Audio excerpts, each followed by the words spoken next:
le président, Sa Majesté la Reine Élisabeth, KFC. Qu'ont en commun ces trois choses? Eh bien, toutes trois dépensent une fortune pour protéger leur existence. Mais il y a beaucoup d'autres endroits qui sont également extrêmement bien protégés, parfois de manière surprenante. D'un coffre-fort contenant la recette ultra secrète d'une boisson gazeuse aux réserves d'or des États-Unis, découvrons ensemble les 15 endroits les plus sécurisés de la planète. Numéro 15, le coffre-fort de Coca-Cola. Coca-Cola essaie peut-être l'une des entreprises les plus prospères et célèbres du monde, mais elle déploie des efforts considérables pour garder le secret de son succès bien caché. Et oui, il ne s'agit pas seulement de sucre et de produits chimiques, même si, soyons honnêtes, c'est essentiellement cela.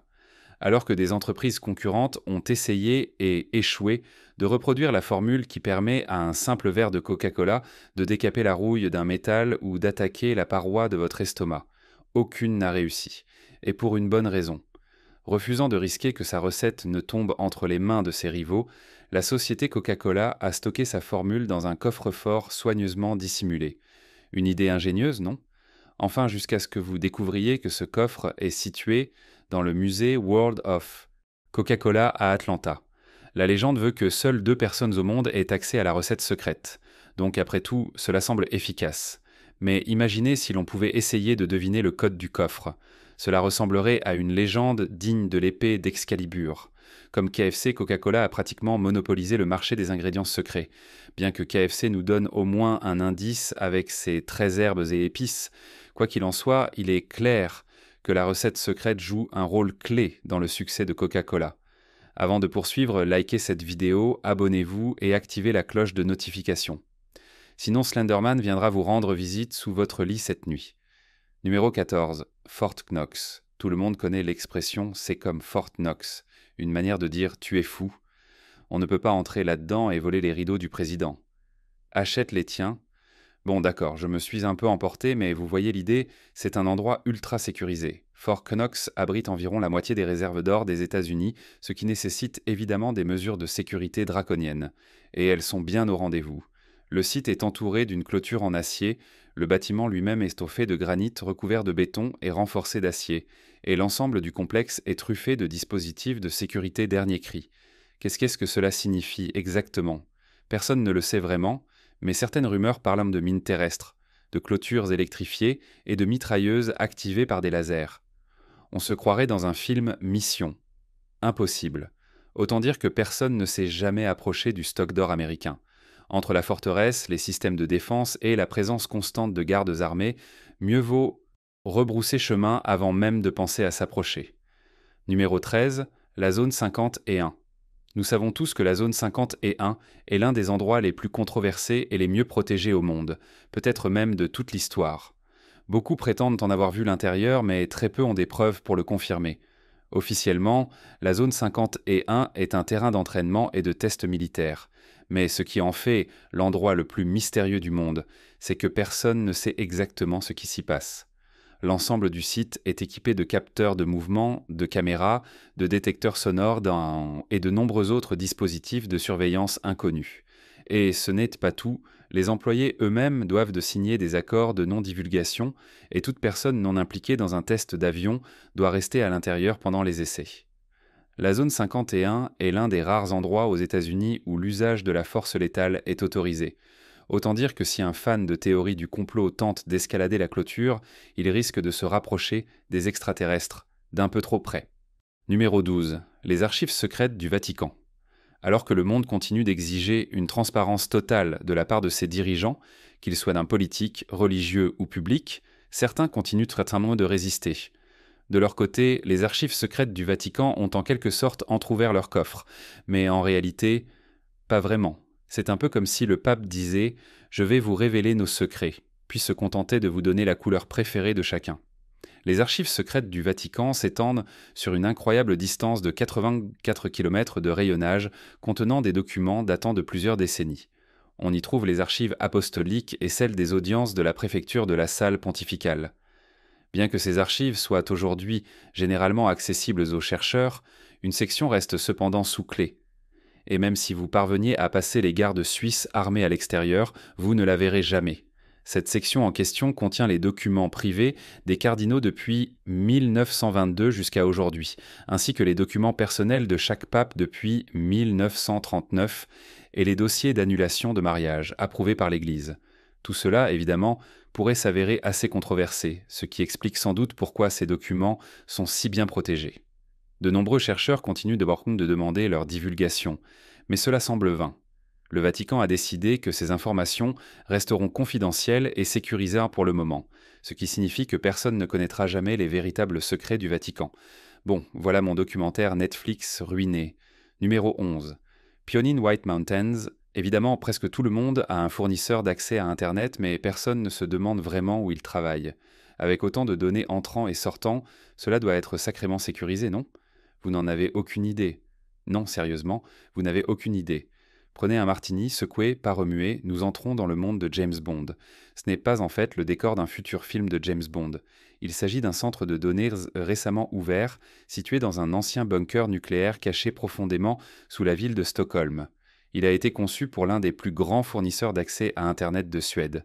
C'est insensé. Si vous vous demandez à quel point un bunker souterrain peut être sécurisé pour un centre de données, sachez que l'entrée se fait par des portes de 40 cm d'épaisseur. Donc la réponse est très sécurisé. Après tout, ce bunker était à l'origine une installation de l'ère de la guerre froide, connue sous le nom de code Pioneer White Mountains. Il a été construit pour résister à des menaces de sécurité majeures. Les architectes du bâtiment ont reconnu que l'ensemble du complexe a été conçu pour ressembler à quelque chose tout droit sorti d'un film de science-fiction, ce qui est en soi un peu rassurant. Mais pourquoi avoir choisi un style digne d'un méchant de James Bond ? C'est légèrement inquiétant. Finalement, je suppose que ça s'équilibre. Numéro 10. La base navale de la baie de Guantanamo. Pour la plupart des gens, le mot Guantanamo est synonyme de torture et d'actes probablement illégaux, visant à extraire des informations de personnes potentiellement ou prétendument dangereuses. C'est aussi l'un des endroits les plus protégés au monde. Située sur une parcelle de terre hautement disputée à Cuba, la baie de Guantanamo a hébergé, au fil de l'histoire, plus de 800 personnes désignées comme combattants ennemis. En fait, en 2018, des détenus étaient encore emprisonnés dans cette base, ce qui signifie qu'elle est toujours en activité. Cependant, il existe de bonnes raisons pour lesquelles cette installation est aussi bien protégée, et cela va bien au-delà de la simple présence de la CIA et de l'armée. Tout d'abord, cette prison abrite des terroristes présumés. Il est donc logique de la sécuriser au maximum. Mais elle est également tristement célèbre pour son mépris des droits de l'homme et l'usage de la torture, chose apparemment autorisée, car elle ne se trouve pas sur le sol américain. La présence du gouvernement américain à Cuba est d'ailleurs un sujet de controverse depuis des décennies, les gouvernements cubains successifs dénonçant cette base comme une occupation illégale des États-Unis sur leur territoire. Pour toutes ces raisons, il est logique que le gouvernement américain protège cet endroit à tout prix. Après tout, le risque de représailles internationales est trop grand, à moins bien sûr que ces gouvernements étrangers ne veuillent une visite guidée. Numéro 9.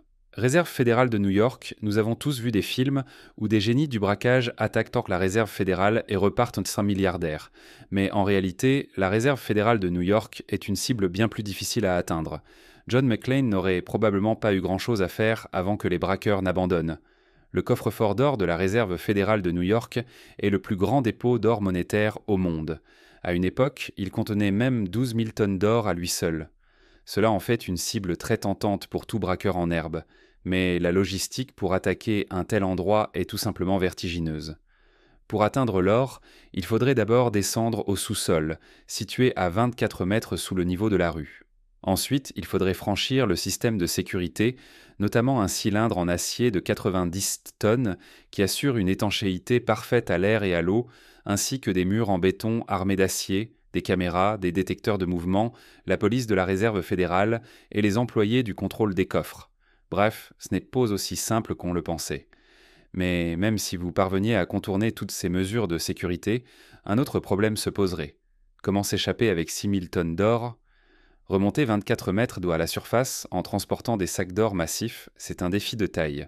Je commence à croire que Ocean's 11 m'a menti. Numéro 8. Le coffre-fort mondial de semences du Svalbard. Voici une question à se poser. Que se passerait-il si un cataclysme anéantissait toute vie sur Terre, sauf les humains?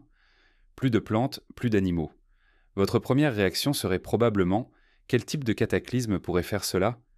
Bonne question, mais ne compliquez pas les choses inutilement. Je n'apprécie pas. Si votre réponse est plutôt que mangerions-nous? Alors bravo, voici votre réponse. Quelle que soit la catastrophe, grâce à ce poste avancé au sommet du monde, nos semences sont en sécurité.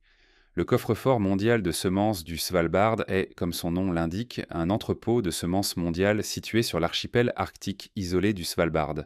Il a été conçu comme une sauvegarde pour les ressources alimentaires de la planète. Concrètement, il stocke des graines du monde entier et conserve des échantillons en double afin que, en cas de catastrophe, ces semences puissent potentiellement ramener à la vie des plantes disparues. L'installation peut stocker jusqu'à 4,5 millions de variétés de semences différentes, ce qui en fait la collection de cultures la plus diversifiée au monde. Certes, le changement climatique n'a rien d'enthousiasmant, mais cela apporte un certain réconfort. Ainsi, nous avons la réponse à notre question initiale. Mais certains d'entre vous se demandent sûrement maintenant: qu'en est-il des animaux en cas de catastrophe? Eh bien, aucune idée. Je me contente de réaliser des vidéos comme celle-ci. Ils ouvriront une boîte de nuit. Que voulez-vous que je vous dise? Numéro 7. Le bunker Dead Hand. Heureusement, le bunker Dead Hand ne contient pas une collection de mains coupées. Enfin, du moins, nous ne le pensons pas. Nous savons ce qu'est le bunker Dead Hand, mais nous ne savons ni où il se trouve, ni même s'il existe encore. Donc pour autant que nous le sachions, il pourrait bien y avoir des mains mortes là-dedans. En 1985, le monde traversait une période cauchemardesque connue sous le nom de guerre froide. Les États-Unis et la Russie étaient engagés dans une guerre psychologique autour des armes nucléaires, et personne n'était jamais certain si demain apporterait l'anéantissement atomique. Si les deux camps avaient leurs propres mesures de sécurité, la Russie avait mis au point un système plus intrigant. Le périmètre, aussi connu sous le nom de Dead Hand. Il s'agissait d'un système informatique conçu pour détecter une attaque nucléaire sur le sol russe et déterminer si les plus hauts commandements militaires avaient été neutralisés. Si c'était le cas, une alerte était envoyée au bunker Dead Hand, où une personne attendait le signal. À ce moment-là, un bouton était pressé, et les missiles nucléaires partèrent en direction de l'Occident. Adieu, Terre. Nous savons aujourd'hui que ce scénario ne s'est jamais produit. Cependant, nous ne savons toujours rien sur l'emplacement du bunker, ni s'il est encore opérationnel. Pour autant que nous le sachions, cet homme est peut-être toujours là-dedans, attendant... Numéro 6. Le coffre-fort d'Iron Mountain. De nos jours, nous aimons penser que tous nos fichiers et documents les plus précieux sont protégés par le cloud, mais cela n'a pas toujours été le cas. À l'époque, les gens devaient stocker leurs objets les plus précieux dans, tenez-vous bien, un véritable lieu physique. C'est fou, non? Un vrai endroit. Incroyable. Bienvenue dans un monde au-delà de l'imagination. Voici la première de l'Iron Mountain. Parmi tous les coffres-forts physiques du monde, il n'y en a probablement aucun de plus précieux que l'Iron Mountain Vault. Situé à quelques kilomètres de Pittsburgh, dans le comté de Butler, ce vaste complexe souterrain a été construit à l'intérieur d'une ancienne mine de calcaire abandonnée, et son contenu dépasse l'entendement. C'est ici que les plus riches et les plus puissants du monde entreposent leurs possessions ou documents les plus précieux et les plus inestimables. Bien sûr, cela implique également une grande confidentialité, ce qui signifie que vous ne saurez jamais ce qui s'y trouve, sauf si le propriétaire décide de le révéler. Nous savons que Bill Gates, le Smithsonian Museum et le gouvernement américain utilisent l'Iron Mountain Vault, mais tout le reste extrêmement secret. Aucune visite n'est autorisée, rien n'est jamais divulgué, et l'ensemble du site est entouré d'un épais mystère. Alors, tant pis pour la transparence, hein? Numéro 5. Le complexe de Cheyenne Mountain. Quand une installation est à l'épreuve des explosions nucléaires, on peut dire qu'elle prend la sécurité au sérieux. Et lorsqu'on abrite le commandement de la défense aérospatiale de l'Amérique du Nord, ou NORAD, la prudence est de mise. Ce n'est vraiment pas le moment d'avoir monsieur Bean en charge de la sécurité, même si, avouons-le, ce serait hilarant, à condition que cela ne nous tue pas. Le complexe de Cheyenne Mountain est situé sous 600 mètres de granit à Colorado Springs, ce qui en fait l'une des installations les plus sécurisées de toute l'Amérique du Nord. Étant donné son isolement, le site dispose de sa propre centrale électrique, de son approvisionnement en eau, d'un hôpital, d'un système de chauffage et, en gros, d'une véritable petite ville autonome qui permettrait à NORAD de continuer à fonctionner en cas de catastrophe majeure. Avec une telle ingéniosité, on peut se sentir rassuré. Cependant, il est évident que personne ne pourra jamais espérer obtenir une visite guidée des lieux. En fait, étant l'une des organisations gouvernementales les plus importantes, il n'y a absolument aucune chance d'y pénétrer. C'est vraiment l'un de ces endroits fascinants qu'on ne peut qu'imaginer, car soyons honnêtes, aucun d'entre nous ne le verra jamais en vrai, sauf si M. Bean prend le contrôle. Numéro 4. La Maison Blanche. Vous vous en doutiez, n'est-ce pas ? Le président des États-Unis est non seulement considéré comme l'une des personnes les plus puissantes du monde, mais aussi comme l'une des plus protégées, ce qui, pour le leader du monde libre, n'est pas vraiment surprenant. Le président est un peu comme un bébé, entouré d'une armée de nounous chargés de veiller sur lui. La Maison-Blanche est si bien protégée qu'elle ressemble à une forteresse, avec 147 fenêtres par balle, 1300 agents des services secrets, une équipe du SWAT en permanence sur le toit et un centre d'opération d'urgence présidentiel enterré sur 6 niveaux sous le bâtiment. C'est un miracle que le président parvienne à accomplir quoi que ce soit. On imagine que beaucoup aimeraient pouvoir sécuriser leur maison de cette manière. Malheureusement, nous n'avons pas accès à l'argent des contribuables, peu importe le nombre de fois où nous essayons de les contacter. Fait étonnant, il y a eu très peu de cas d'intrusion réelle à la Maison-Blanche. Encore que, quand on y réfléchit, ce n'est pas si surprenant. Après tout, ce lieu est littéralement protégé comme une forteresse. Numéro 3. RF Menwith Hill. La base RAF Menwith Hill est un peu l'équivalent britannique de Las Vegas. Tout ce qui s'y passe y reste. Mais contrairement à Las Vegas, une multitude de personnes cherchent désespérément à savoir ce qui se passe réellement dans cette mystérieuse base de la RAF. Et encore plus de personnes font tout leur possible pour ne donner absolument aucune réponse. Menwith Hill est une base de la RAF située à l'ouest du North Yorkshire, en Angleterre. Connue pour son rôle durant la guerre froide, elle servait principalement à surveiller les communications soviétiques. Aujourd'hui, cependant, elle est plus étroitement liée au réseau mondial de surveillance de la NSA. Et comme pour tout ce qui concerne la NSA, de nombreuses personnes s'en inquiètent énormément. Personne ne sait réellement ce qui se passe à l'intérieur de Menwith Hill, ni à quoi elle sert exactement. Les groupes de défense des droits de l'homme et certains politiciens exigent plus de transparence, mais le gouvernement britannique continue de refuser de répondre, affirmant que les mesures de sécurité nationale ne peuvent pas être discutées. À bien des égards, l'installation de Menwith Hill est l'équivalent britannique de la base de Guantanamo, ce qui explique pourquoi elle est si farouchement protégée. Ce qui s'y passe reste un mystère, mais une chose est sûre, ce n'est probablement pas agréable. Numéro 2. La Chambre de Sa Majesté. Nous savons tous que le président est bien protégé, mais y a-t-il quelqu'un d'encore plus protégé ? Absolument. Sa Majesté la Reine Elisabeth II et sa famille ne sont pas seulement bien protégées au Royaume-Uni, elles sont quasiment fortifiées. Depuis 1983, la famille royale est protégée 24 heures sur 24 par le Royal Protection Squad, un groupe d'élite composé d'officiers formés par le SAS, chargé de défendre divers membres de la famille royale contre toute menace potentielle. Et cela inclut même les membres les moins connus ou jugés moins importants. Désolé, mais dans chaque famille, il y a des membres moins importants, non ? Il n'existe pas de pièce plus sécurisée au monde que la chambre de Sa Majesté. Après qu'un homme étrange a réussi à contourner la sécurité de haute technologie des années 1990 et a pénétré dans la chambre de la reine, les mesures de sécurité ont été drastiquement renforcées. Désormais, non seulement les hauts murs du palais sont recouverts de pics tournants et de fils barbelés, mais la pièce elle-même est protégée 24 heures sur 24 par des gardes armés, des capteurs de mouvement et des systèmes d'alarme ultra sophistiqués. Même si nous ne savons pas exactement qui voudrait s'introduire dans la chambre de la reine, mieux vaut prévenir que guérir, et la reine est extrêmement bien protégée. Nul doute qu'elle dormira paisiblement cette nuit. Numéro 1. Le Greenbrier. Chaque pays semble avoir un bunker datant de la guerre froide. Pour les États-Unis, ce bunker est connu sous le nom de Greenbrier. Cependant, peu de gens semblent être au courant de son existence car, il est caché sous un complexe hôtelier en apparence tout à fait ordinaire en Virginie occidentale. Pour des raisons probablement liées à la sécurité, Greenbrier se présente comme une station balnéaire classique, mais réservée à une clientèle des plus exclusives. Se proclamant la station de villégiature de l'Amérique depuis 1778, cet endroit a accueilli temporairement plus de 26 présidents américains, ainsi que de nombreuses têtes couronnées européennes, dont le duc et la duchesse de Windsor. Cependant, la plupart de ces dignitaires étrangers ignoraient totalement le plus grand secret du complexe. On peut facilement imaginer leur perplexité en séjournant dans cette station isolée, en pleine campagne américaine. Historiquement, le bunker de Greenbrier était censé servir de dernier refuge au gouvernement américain en cas de catastrophe nucléaire inimaginable. Aujourd'hui, il s'agit d'un complexe hôtelier ultra sécurisé où les clients n'ont absolument aucune idée de ce qui se cache sous leurs pieds. Si cela ne reflète pas l'évolution de notre monde, alors je ne sais pas ce qui le ferait. Oseriez-vous visiter l'un de ces endroits hautement sécurisés ?